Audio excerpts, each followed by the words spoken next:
বিএনপির একজন আছে, তাকে সামনে রেখেই বলছে বিএনপি এই দেশ চালিয়েছে, বিএনপির সময় দুর্নীতি হয়েছে, বিএনপির সময় মানুষ প্রত্যাশা পূরণ করতে পারে নাই, বিএনপির প্রতি মানুষের ক্ষোভ আছে, মানুষ চেয়েছিল বিএনপি আওয়ামী লীগের বাইরে একটা নতুন কিছু আসুক, যারা কিনা দেশটাকে কোনো কিছুই থাকবে না, কোনো কিছুই থাকবে না। সেখানে আপনি 1.5 দিনের উপদেষ্টা হয়ে আপনারা যে ধান্দাবাজি শুরু করছেন, আপনাদেরকে মানুষ মনে হয় যে বিএনপির চাইতে ইতে জায়গা দিবে, বিএনপির উপরে নিয়ে জায়গা দিবে। আমি বারবার অপোজ করতেছি, আমরা সরকারের কোনো পার্ট না।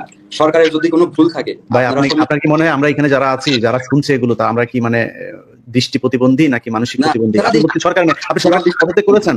আপনারা সরকারের যদি কোনো ভুল কাজ থাকে আপনারা সমস্বরে প্রতিবাদ করেন, সমালোচনা করেন। আমরা ছোট মানুষ, আমরাও যদি ভুল করি আমাদেরও সমালোচনা করেন। আমরা শুনেন, হত্যা মামলার আসামিদেরকে ধরার জন্য আমরা কথা বলবো কেন? আপনারা কথা বলবেন, আমরা আপনাদের আমরা তো বারবার আলটিমেটাম দিচ্ছি। কোথায় আলটিমেটাম দিচ্ছেন আপনি? যেদিন কিনা আপনাদের বলি, এখন হাইকোর্টে যেদিন বিচারকদের করলেন, এর চাইতে বড় জায়গা তো আর বাংলাদেশে কিছু নাই। হাইকোর্টের মতো জায়গায় আপনি বিচারকদেরকে আপনি 1 ঘন্টার মধ্যে আপনি সরাই দিলেন। আসিফ নজরুল সেই ইয়েতে আপনাদেরকে টাকা দিয়েছে 30 কোটি, আপনারা নিয়ে তারপরে হাইকোর্টে হাজির হয়ে গেলেন, হাইকোর্ট থেকে বিচারকদের সবাইকে সরাই দিলেন। সেখান থেকে আসিফ নজরুল মিনিমাম 1000 কোটি টাকা, মিনিমাম 1000 কোটি টাকা শুধুমাত্র বিচারক নিয়োগে আসিফ নজরুল ইনকাম করেছে। আওয়ামী লীগের সব লোকজনকে সে ওখানে বসিয়ে রেখেছে। আপনি জাজদের খোঁজ নিয়ে দেখেন গিয়ে জুডিশিয়ালের কি অবস্থা। যে কোনো কারোর কাছে আপনি বলেন, আমি যদি মিথ্যা বলি আমার এটার জবাব দিতে বলেন আসিফ নজরুলকে।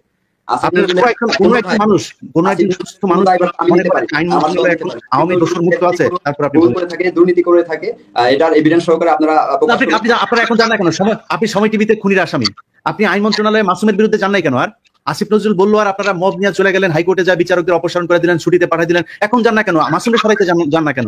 আসিফ নজরুলের সাথে প্রথম আলোর ব্যাপারে আপনার কি কোনো সন্দেহ আছে যে প্রথম আলো এই দেশে ইসলামী জঙ্গি রাষ্ট্র হিসেবে প্রতিষ্ঠা করতে চায়? এটা পৃথিবীর কাছে জানাচ্ছে, এই ব্যাপারে কোনো সন্দেহ আছে নাকি আপনার? আপনি তার এখানে গেলেন কেন? ভাই আপনি তো এনসিপি, আমি তো আপনাকে এনসিপি হিসেবে কথা বলছি, আপনি না বললে তো হবে না। আপনার আসিফ গেল, আপনার কি মনে হয় জনগণ বুঝে না? আসিফ তো সরকারের প্রতিনিধি হিসেবে গেছে। আপনাদেরও সে কি বিএনপি হিসেবে গেছে? আমরা সরকারের কেউ না। যদি সরকার কোনো ভুল করে তাহলে সেটা একান্তই সরকারের দায়। কিন্তু ভাই হাস্যকর কথাবার্তা বলছেন, এটা নিয়ে আপনার সাথে আমি করি না, তর্ক করতে চাই না, এটা তর্ক করার জন্য বলি নাই ভাই। এখনো বলি, এখনো আপনাদেরকে সময় দিতে চাই। যদি আসলে মনে করেন রাস্তাঘাটে ঠিক মতো বের হইতে চান, সম্মান নিয়ে হাঁটতে চান, দেশে থাকতে চান, আপনাদেরকে জনগণের পাশে থাকতে হবে। জনগণের পাশে যদি না থাকেন, কালকে আমি আপনাদের বলে রাখলাম, ভবিষ্যৎবাণী করে রাখলাম, আপনি দেশে থাকতে পারবেন। আপনার এনসিপি যারা উপরে আছে তারা দেশে থাকতে পারবেন না। এরা কালকে ছাত্রদল পেটাবে, ছাত্র শিবির পেটাবে, যেখানে যায় সেখানে পেটানি খাবে। আমি আপনার ভবিষ্যৎবাণী দিয়ে রাখলাম। অতএব যেটা করা লাগবে ভাই, 200 টাকায় ঠিক হন, ওই করেছে তাদের টাকা পয়সার হিসাব করেন। আজকেও আমরা আওয়ামী লীগের নিষিদ্ধের বিষয়ে আমরা বিক্ষোভ মিছিল করেছি। আজকে কেন 8 মাস পরে আজকে কেন আপনারা বিক্ষোভ মিছিল করলেন? আমরা প্রথম দিক থেকেই বলে আসতেছি, আমাদের দিক থেকে আপনারা করে বলে আসেন না। প্রথম দিকে আপনাদের কোনো কর্মসূচি ছিল না, আপনারা লুটপাট নিয়ে ব্যস্ত ছিলেন। এনসিপির যারা উপরে বসা দিয়েছেন তারা লুটপাট নিয়ে ব্যস্ত ছিল, বিভিন্ন জায়গায় তদবির বাণিজ্য এগুলো করছিলেন। আসিফ নজরুলের পেছনে পেছনে ঘুরেছেন, প্রথম আলোর বই লিখেছেন, প্রথম আলোর প্রকাশনা থেকে বই বের করেছেন, এগুলো করেছেন আপনারা। তো এগুলো করে বাংলাদেশে টিকতে পারবে না। যদি মনে করেন যে সোশ্যাল মিডিয়া কোনো কিছুই না, এরকম না বিষয় না। আসিফ নজরুল এখনো ক্ষমতায় আছে কিন্তু পোস্ট করতে পারে না, বুঝেন না? পরিস্থিতি কিন্তু ভালো নয় আপনাদের জন্য। সো আপনাদেরকে ভাই জনগণের দিকে চিন্তা করতে, মানুষের পক্ষে আপনাদেরকে থাকতে হবে। আপনি ঠিক আছে, সেই টাকা আপনাদের হয় না। এখন 2 দিন আগে হয়তো পোস্ট দিয়েছিলেন যে এরকম দুর্নীতি হচ্ছে। হ্যাঁ, তো আমি চাই আপনি যদি কোনো পোস্ট দেন সেক্ষেত্রে আপনি প্রমাণ সহকারে পোস্ট দিবেন, তাহলে আমাদের বিশ্বাসযোগ্যতা অর্জন হবে। প্রমাণ ছাড়া কোনো কিছুতে অভিযোগ করা আপনি যেহেতু দেশব্যাপী পরিচিত, আপনার কাছ থেকে যাতে এটা আশা করে না। প্রথম আলো যে যাদেরকে জঙ্গি বানিয়েছে, এই যে জজমিয়া নাটক, এটা 21শে আগস্ট নিয়ে আমি একটা অনুসন্ধান করেছি, প্রমাণ সহ দেখেছেন আপনি সেটা? না, দেখা হয়নি, তবে দেখা হয়নি। দেখেন নাই? এই সুমন ভাই দেখেছেন? ভাই আপনার অনুষ্ঠানটাতে তো আমি আপনার সাথে সম্পৃক্ত ছিলেন। তো সেখানে তো দেখানো হয়েছে যে প্রথম আলোই করে, প্রথম আলোকে প্রমাণ দিয়েছিলেন, প্রমাণ ছাড়াই তো আপনাদেরকে মিথ্যা তথ্য দিয়ে তারপরে দিয়ে দিল 2 কলম লিখে। তো আমি লিখলে হবে না কেন? বাংলাদেশ সেনাবাহিনীর অফিসারদেরকে, বাংলাদেশ সেনাবাহিনীর কমান্ডোদেরকে জঙ্গি বানানো সিটিটিসির সাথে প্রমাণ নেই আমার কাছে। আমি প্রমাণ দিতে পারবো। প্রথম আলো লিখেছে যে মেজর জিয়ার বাবা বলেছে যে সে হচ্ছে গিয়ে জঙ্গি, আমরা তার সাথে, সে ছোটবেলা থেকেই নাকি সে এরকম উগ্রপন্থায় বিশ্বাসী ছিল। যদি আপনার দেশ বিরোধী হয় তাহলে বিএনপি, জামাত সহ যত বড় দল আছে তারা এখন পর্যন্ত কেন প্রথম আলোর বিরুদ্ধে কোনো কথা বলতেছে না? সেটা তো তাদের ব্যাপার, সেটা তো তাদের ব্যাপার। সেখানে যারা গিয়েছে, শোনেন, আমি আজকে এই কেন্দ্রীয় ছাত্র দলের আপনার জয়েন্ট সেক্রেটারিকে নিয়ে আমি এখানে শো করছি। আপনি কি জানেন যে আমি মির্জা ফখরুলের ব্যাপারে 0 টলারেন্স আছে? কেন আছে জানেন? কারণ সে গিয়েছিল। শিমুল ভাই যাক, কালকে আমি দেখি না ওনার প্রথম আলোর কোনো জায়গায় মাখামাখিতে। আমি তো ওনার বিরুদ্ধে, তারেক রহমানকে যাইতে বলেন না। আমি ওপেনে বলে গেলাম, তারেক রহমানকে আইসা যাইতে বলেন প্রথম আলোর অফিসে, তারপরের দিন থেকে দেখেন না গোষ্ঠী শুধু উদ্ধার করে ছেড়ে দেবো। আপনার গিয়েছে 2 দিন আগে, আপনার গিয়েছে, সেখানে যায় তারপরে আপনারা করেছেন কেন?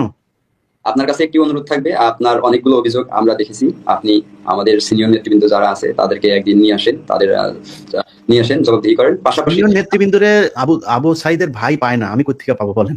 পাশাপাশি সরকারের এবং যারা আছেন, আমি ছোট্ট একটা জিনিস বলি, সেটা হচ্ছে আমরা কিন্তু এখানে তর্ক করবার জন্য আসিনি। এবং আমি প্রথমে বলছি যে আমি যদি আজকে সেনাবাহিনীর বিরুদ্ধে কথা বলি, আমি যদি আজকে এই যে কোনো রাজনৈতিক দলের অনিয়মের কথা বলি, সেটা কিন্তু আমি তাদেরকে হার্টের হৃদয়ের কাছে রাখি বলেই বলি যে আমার কাছে মনে হয় তাদের কাছে আমার প্রত্যাশাটা অনেক বড়।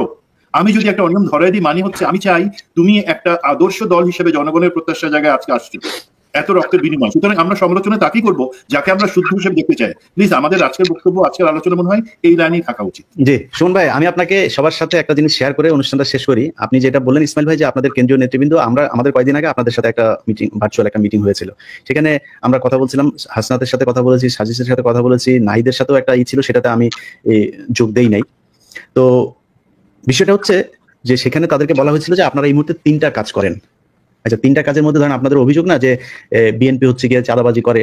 বিএনপির চাঁদাবাজি তো চলছে সারা দেশে, অনেক জায়গাতেই বিএনপি চাঁদাবাজির খবর এসছে, সেটা উনি আমাদের এখানে যিনি প্রতিনিধি আছেন বিএনপির, তিনি নিজেই বলেছেন যে থাকবে, সেটার ব্যাপারে সাথে সাথে পদক্ষেপ নেওয়া হচ্ছে। তারেক রহমান লন্ডন থেকে সেই খবর সাথে সাথে সেটার ব্যাপারে তার কাছে কোনো অভিযোগ যদি দেওয়া হয়, সে সাথে সাথে ব্যবস্থা নেয়, এটা আমি নিজে সাক্ষী। এখন এই যে ব্যবস্থাটা নেওয়া হচ্ছে, তার মানে তারা বিচার তো হচ্ছে ওই জায়গাটাতে। আচ্ছা, আমি বললাম তাদেরকে যে প্রথম কাজ হবে জুলাই হত্যাকাণ্ডে যারা মারা গিয়েছে তাদের পরিবারকে খুব দ্রুত টাকা দিয়ে দেন, এটা নিয়ে খুব দ্রুত কাজ করেন। আচ্ছা, 1 নাম্বার।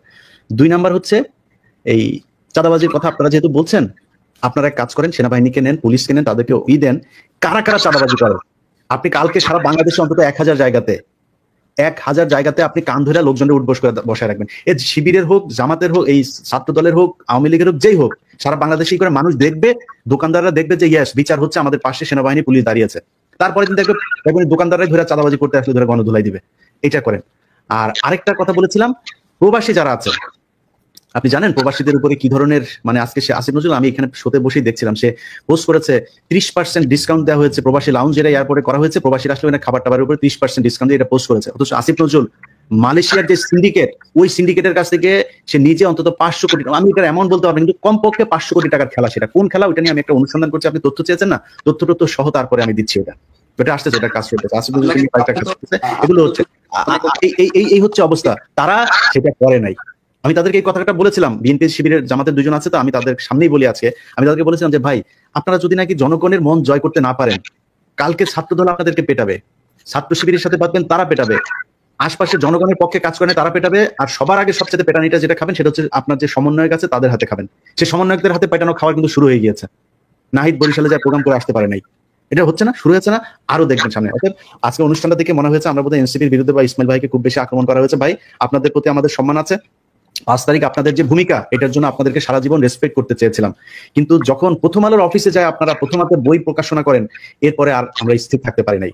যে প্রমাণ চাচ্ছেন সেই প্রমাণও চলে আসবে, প্রমাণ সহ অনেক কিছু আসবে, অপেক্ষা করেন। আর যদি ভালো হয়ে যান, আপনাদের পাশেই থাকবো। বিএনপি জামাত আমারে টাকা পয়সা দিয়ে কিনেও নাই, কিনতে পারবে না। যদি ভালো কাজ করেন, যেই দল করবে, আর যেই আওয়ামী লীগ এবং ইন্ডিয়ার ব্যাপারে যাদের সংশ্লিষ্টতা থাকবে, সে যেই যত বড় কিছু হোক, আশপাশেও যাবো না।